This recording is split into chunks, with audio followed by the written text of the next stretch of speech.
Hello friend, આજની તદ્દન નવી રેસીપી છે જે મેં પૌવા અને ઘઉંના લોટમાંથી બનાવી છે. બહુ જ મસ્ત બને છે. ચલો બતાવું. એમાં વેજીટેબલ બી તમે સારા એવા લઈ શકો અને છોકરાઓને બી મજા આવશે ખાવાની. ટેસ્ટ કરીને બી બતાવી દઉં.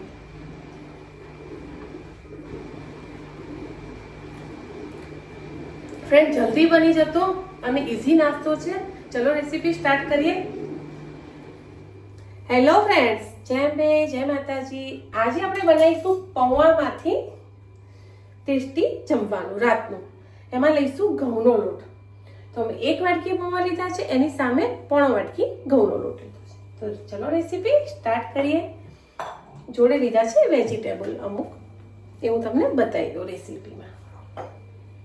ચલો, પૌવા છે તો અને એમાં લીધા છે મેં વેજીટેબલ છે.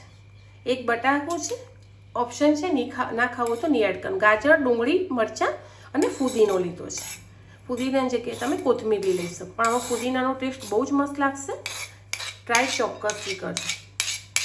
બટાકું અંદર મેશ કરી લઈશું. જો ભાવતું હોય તો અંદર જશે ચાટ મસાલો. બીજો કોઈ મસાલો આપણે એમાં એડ કરવાનો નથી.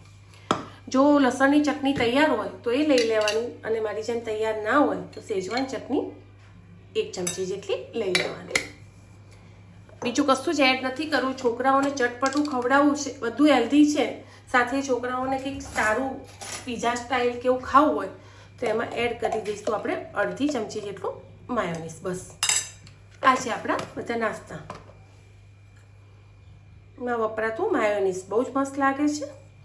હવે આને મસળી લઈશું અને જેટલું જરૂરિયાત હશે એટલું આપણે ઘઉંનો લોટ અંદર એડ કરીશું. ઘઉંનો લોટની જગ્યાએ તમે ચોખાનો લોટ બી લઈ શકો. તમને ગમતું હોય ક્રિસ્પી વધારે પડતું અને કે ચોખાનો લોટ ખાઓ છો તો ચોખાનો લઈ લેવાનો. 2 કે 3 ચમચી જેટલો લોટ જશે, વધારે એડ નહીં કરવાનો. આપણને બધા ફ્લેવર આવવા જોઈએ, વેજીટેબલના, પૌવાના, ચટણીના, એ રીતે. ચલો, 2-3 ચમચી જેટલું એડ કરીશ પહેલાં. બસ આટલામાં આપણું બાઇન્ડિંગ સરસ આવી જશે. આને બરાબર મસળી લઈશું. 5 મિનિટ એને રેસ્ટ આપી દઈશું. પછી જે આકાર આપવો હોય એ તમે આપી શકો. હું તમને બતાવી દઉં. ચલો, બટરવાળો હાથ કરી અને એને મસળી લઈશું અને એક રોલ બનાવી લઈશું.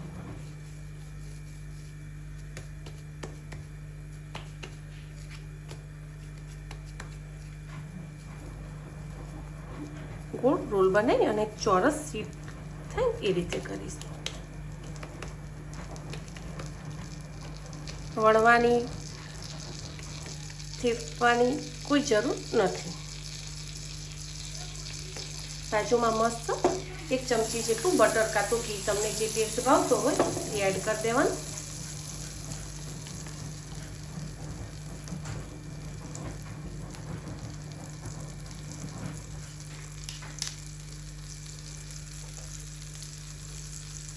આ રીતના શેપ આપી દઈશું. ત્રિકોણ આપો, ચોરસ આપો, તમને ગમે એ રીતનું.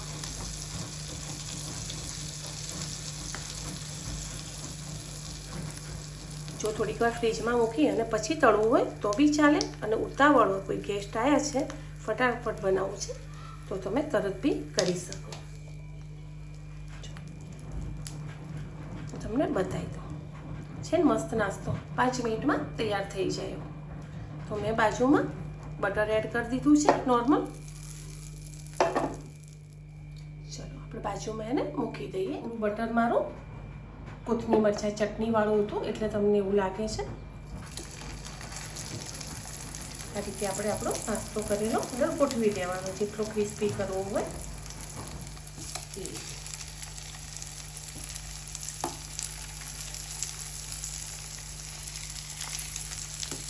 1 ચમચી બટરમાં મસ્ત ક્રિસ્પી થઈ જશે. અને મસ્ત તમારે 5 થી 7 મિનિટ સુધી ધીમા તાપે નીચેથી ક્રિસ્પી થાય એ રીતે થવા દેવાનું. સાચવીને ફેરવવાનું છે, તૂટે બી નહીં અને તમને ગ્રીપ બી આવે ફેરવવાની એ રીતે. તળ્યા વગર બી તમે આ નાસ્તો મસ્ત હેલ્ધી કરી શકો અને કુરકુરો બી થશે. તમને મજા આવશે ખાવાની.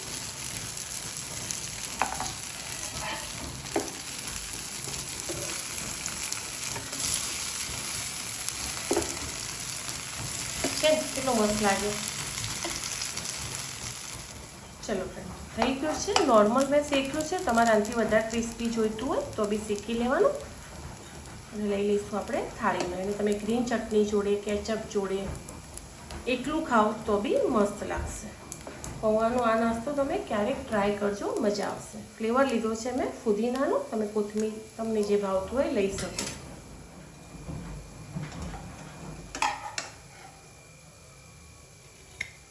અંદર બ્રેડ બી એડ કરશો ને તો મસ્ત લાગશે, તમને ભાવતી હોય તો. મેં નોર્મલ ઘઉંનો લોટ લીધો છે હેલ્ધી કરવા માટે. તૈયાર છે આપણો મસ્ત ટેસ્ટી નાસ્તો. ચા જોડે લો, કિટી પાર્ટી હોય ઘરે બનાવો, ક્યાંય જતા હોય તો બી તમે બનાવી શકો છો. ઓકે, ચલો ફ્રેન્ડ, મળીએ આગળના નવા. ટેસ્ટ બી બહુ જ મસ્ત છે.